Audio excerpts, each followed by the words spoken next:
Olá, meus queridos irmãos, amigos, você que nos acompanha nas redes sociais.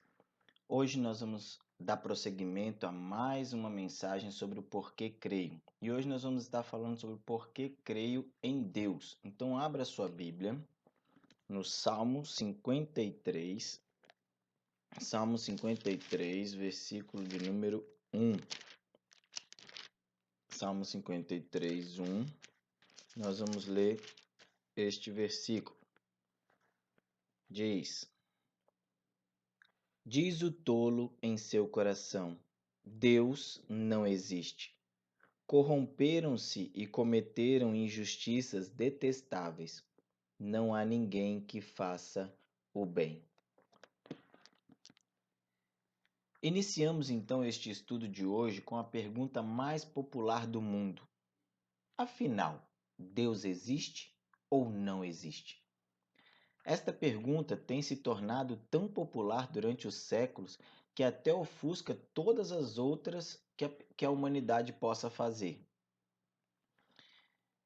Em um temário de grandes ideias, um guia, um livro, guia de estudos para a série de bons livros, Mortimer Adler ele fez a seguinte declaração: com exceção de certos matemáticos e físicos, todos os autores de bons livros estão representados no capítulo que fala sobre Deus. E a razão para tal feito é óbvia. Isso se dá pelo fato de que existe mais repercussões no terreno do pensamento e da ação, na afirmação ou negação de Deus, do que em se responder a qualquer outra pergunta, por fundamental que seja, como acrescenta D. James Kennedy.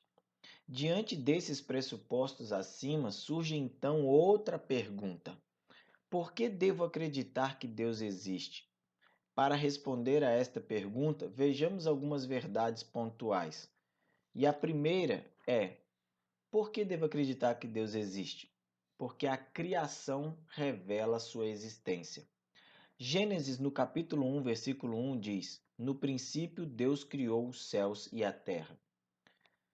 Por que é tão fácil para o homem acreditar no que afirma este versículo da Bíblia?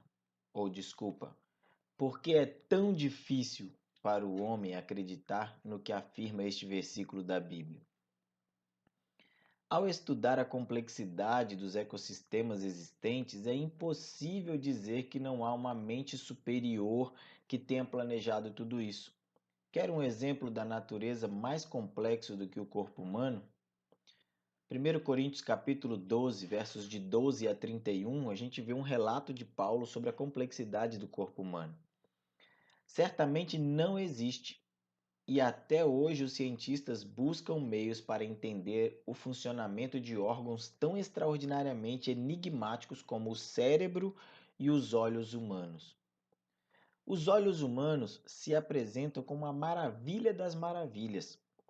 D. James Kennedy ele faz a seguinte pergunta: como pode alguém observar o olho humano e admitir que ele surgiu por acaso? Os evolucionistas nos dizem que onde houver uma necessidade, a natureza vai providenciar o que é necessário. Portanto, com base nesta afirmação, vejamos algumas peculiaridades do funcionamento dos olhos. Você já se perguntou como funciona o mecanismo das lágrimas no olho? O Dr. William Paley apresenta isso de forma espetacular no seu livro Teologia Natural. Ele diz o seguinte: a fim de conservar o olho umedecido e limpo, qualidades necessárias ao seu brilho e para sua utilização, ele é lavado constantemente por meio de uma secreção destinada a este fim, e a salmoura excedente é levada para o nariz através de uma perfuração no osso, da grossura de uma pena de ganso. Quando a secreção chega ao nariz, ela se espalha sobre a superfície interna da cavidade nasal e é evaporada pela passagem do ar quente que o curso da respiração lança continuamente sobre ela. É fácil perceber-se que o olho deve precisar de umidade, Mas poderia essa necessidade do olho gerar a glândula que produz a lágrima ou cavar o orifício por onde ela é descarregada? Um buraco no osso? Sabendo a complexidade deste mecanismo, outra proposta interessante surge para que ateus e evolucionistas expliquem quem cavou o buraco no osso e estabeleceu um sistema de evacuação de nossas lágrimas. Darwin admitiu que isso era um problema quando ele escreveu: parece impossível ou absurdo, reconheço, supor que a evolução pudesse formar a visão. Isso ele escreveu no livro A Origem das Espécies, na página 168. Sir Charles Scott Sherrington, famoso fisiologista inglês de Oxford, fez a seguinte declaração sobre o olho: por trás do intrincado mecanismo do olho humano há vislumbres assombrosos de um plano mestre. Em relação ao cérebro humano, o famoso antropologista moderno Sir Henry Fairfield Osborn disse o seguinte: para mim, o cérebro humano é o mais maravilhoso e misterioso objeto de todo o universo. Por quê? Porque ele contém apenas 1,5 quilos e contendo 10 a 15 bilhões de neurônios vivos em si mesmos, é capaz de realizar tarefas de 500 toneladas de equipamentos eletrônicos e que eles não conseguiriam fazer, surpreendendo e intrigando até mesmo a própria mente humana. Até hoje a ciência não consegue dizer o que passa dentro do cérebro humano. O segundo ponto, então, do porquê nós cremos em Deus é porque a astronomia mostra sua grandeza. Gênesis capítulo 2, versículo 4, nós encontramos o seguinte: esta é a história das origens dos céus e da terra, no tempo em que foram criados, quando o Senhor Deus fez a terra e os céus. No livro dos Gênesis, nós vemos declarada de forma detalhada como se deu a criação de todas as coisas. Porém, ainda assim, muitos insistem em não acreditar que o universo inteiro fora criado por alguém. No entanto, atualmente existe um ramo da ciência que examina a maior porção da obra divina, que é a astronomia. Pode-se afirmar que cerca de 90% dos astrônomos atuais acreditam em Deus. Aqueles que examinam mais profundamente as obras das mãos de Deus acreditam nele, como está lá declarado no Salmos 19, verso 1, na nova tradução na linguagem de hoje, que diz: o céu anuncia a glória de Deus e nos mostra aquilo que as suas mãos fizeram. A conclusão que chegamos, então, meus irmãos, amigos, é que todo aquele que busca com persistência examinar a natureza e verificar a obra da criação, percebe que a mão de Deus foi quem fez tudo isso. D. James Kennedy, escrevendo sobre isso, diz que alguém falou que a natureza é como um grande arquiteto, dando a entender que a natureza é Deus. Se formos considerar aspectos naturais do universo e da existência humana na Terra, também perceberemos que só pode ser a mão de Deus que criou algo tão complexo e extraordinário. Nós temos 4 exemplos disso e eu quero mostrar para você. Primeiro exemplo: a massa e o tamanho do planeta que vivemos é exatamente certos para a existência do ser humano. Se fosse 10% maior ou 10% menor, não sobreviveríamos aqui. Segundo exemplo, a inclinação do eixo da Terra é perfeita para que o Sol aqueça todos os pontos do planeta. Terceiro, a nossa posição no sistema solar é a adequada para que haja vida na Terra. E a Lua é exatamente importante para o funcionamento adequado dos ecossistemas existentes no planeta. E o quarto, a atmosfera terrestre é outra grande maravilha. Vivemos sobre o imenso oceano de ar. Gênesis capítulo 1, versos 6 a 8, nos fala exatamente disso. Quando Deus criou, ele fez separação entre as águas que ficam embaixo na terra e as que ficam em cima no firmamento. Se ela não existisse, nós seríamos esmagados por bilhões de meteoros de lixo tóxico que caem continuamente sobre o nosso planeta. Segundo D. James Kennedy, quão pouco reconhecemos o que Deus está continuamente fazendo para nos prover a existência. O salmista ainda apresenta para nós atributos essenciais da existência de Deus, lá no Salmo 139, versos 7 a 12, que diz assim: Para onde poderia eu escapar do teu espírito? Para onde poderia fugir da tua presença? Se eu subir aos céus, lá estás. Se eu fizer a minha cama na sepultura, também lá estás. Se eu subir com as asas da alvorada e morar na extremidade do mar, mesmo ali a tua mão direita me guiará e me susterá. Mesmo que eu dissesse que as trevas me encobrirão e que a luz se tornará noite ao meu redor, verei que nem as trevas são escuras para ti. A noite brilhará como o dia, pois para ti as trevas são luz.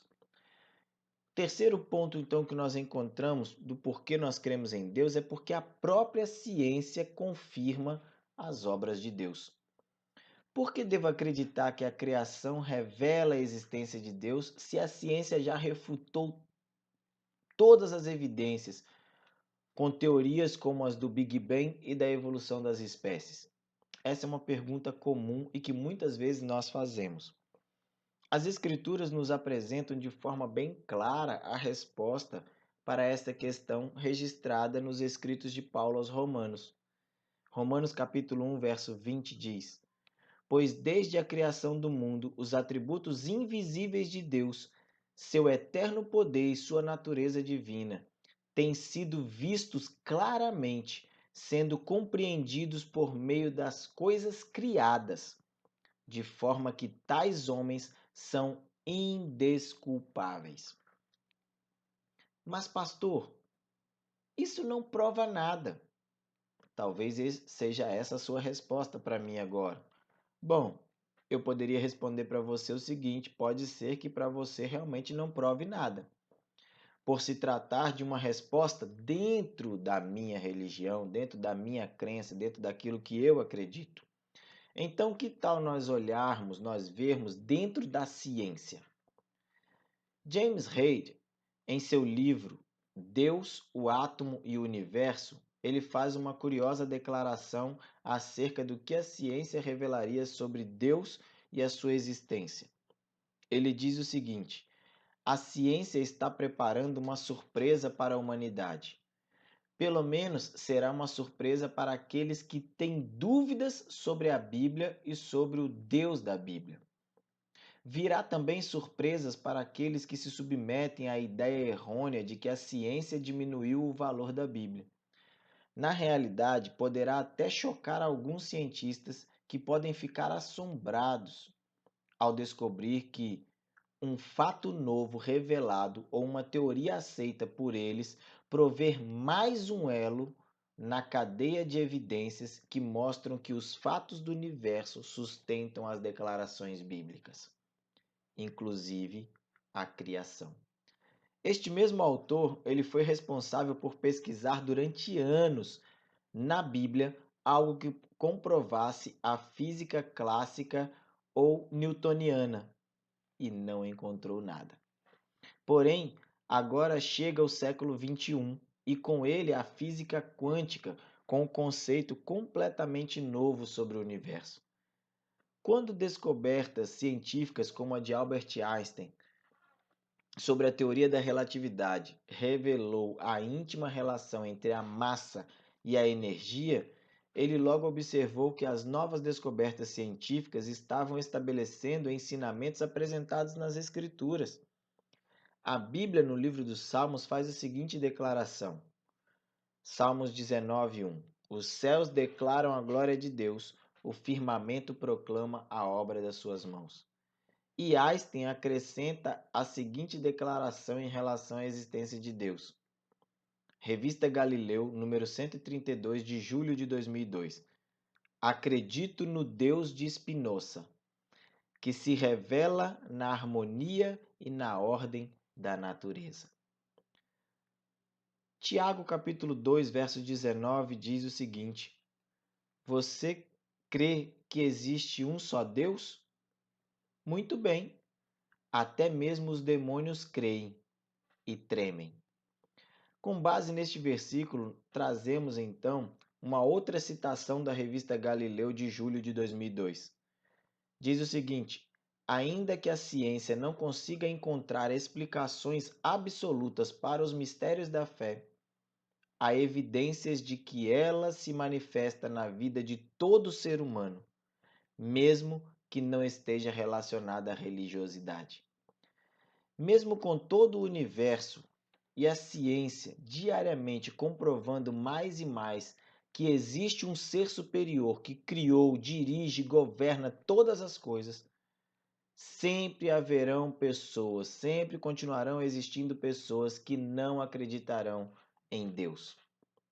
Segundo o Dr. H.M. Morris, ele declara o seguinte: portanto, os homens que rejeitam ou ignoram a Deus o fazem não porque a ciência ou a razão requeira que eles façam, mas pura e simplesmente porque querem fazê-lo.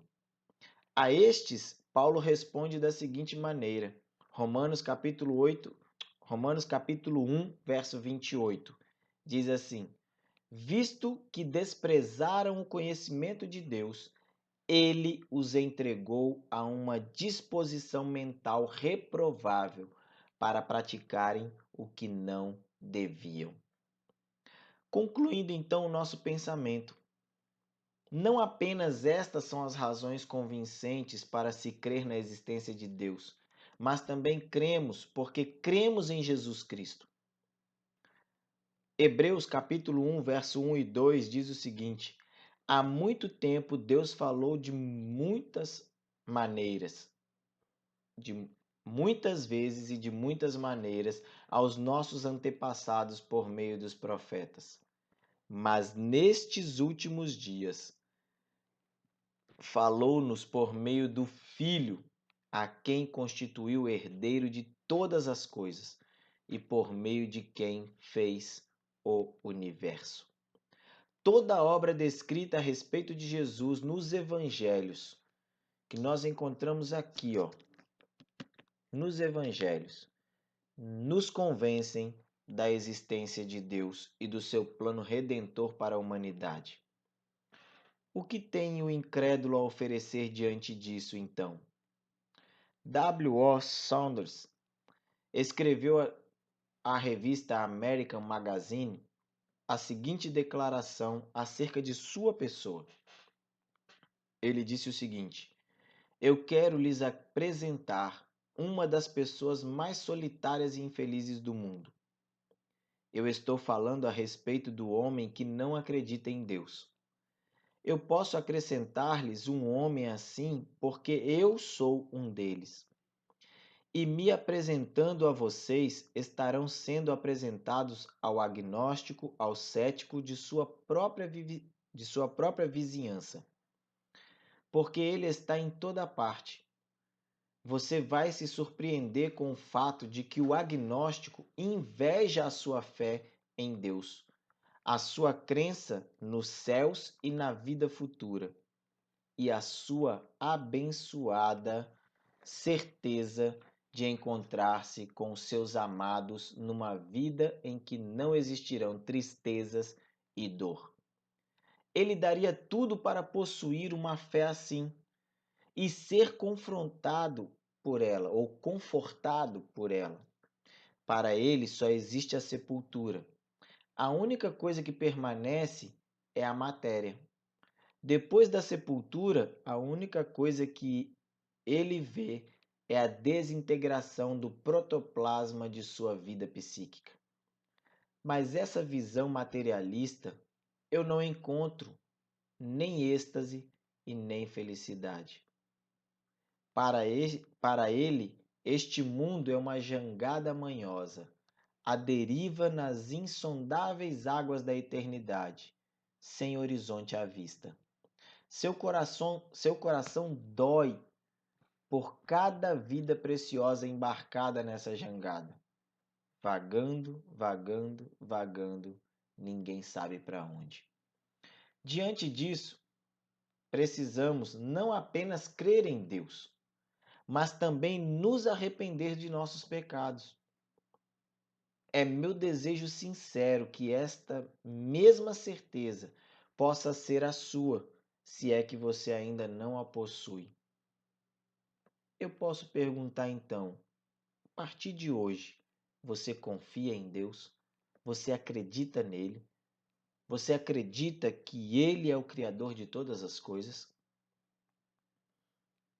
Se ainda não fez, se você ainda não acredita, este é o momento de você tomar a sua decisão e de você passar, a partir de hoje, crer em Deus como um Deus verdadeiro e que a ciência prova que ele existe. Sabe por quê? Porque o autor aos Hebreus, capítulo 11, verso 6, ele diz o seguinte: sem fé é impossível agradar a Deus, pois quem dele se aproxima precisa crer que ele existe e que recompensa aqueles que o buscam. Que você seja também esta pessoa que crê em Deus e que queira buscá-lo para que ele possa recompensá-lo. Que Deus abençoe você.